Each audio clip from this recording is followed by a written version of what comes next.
SEATOU no MOP hala'o despeju administrativu para restaurante, bar no apartementu, hamutuk 5 no restaurante e Suku Metiaut.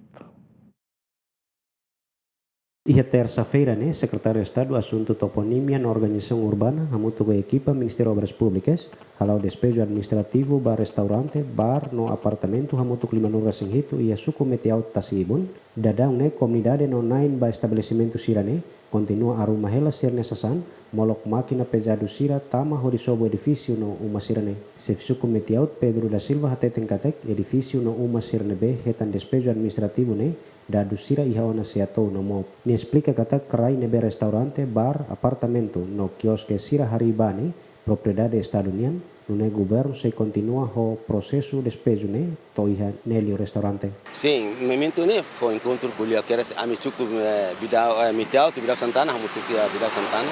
O sai pertona, foi tempo para começar a sira pulang rua. Dia, quando chega tam agosto nemos, dia 1 e 2 sira mai foi no ina fatin, husu setonia.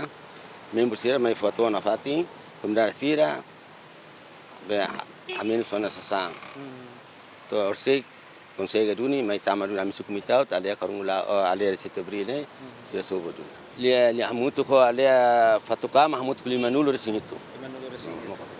Mai be liu tam ami kontaret makida be anesan kada apartemen muru hala apartemen indaret futinara mane mesi kada be apartemen muru larang umahat 5 ne larang.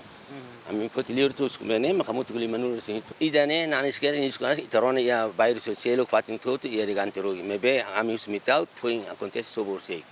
Nebe programa ida beata selo kala selo kanene sidak toma haisu kurasi. Uma nebe ma governo hala'o despeju administrativu e Suku Metiaut pertence ba aldea 7 de abril Karumulau Fatukama iha area tasibun hamutuk 5 resing itu. Lamberto da Silva, GMM.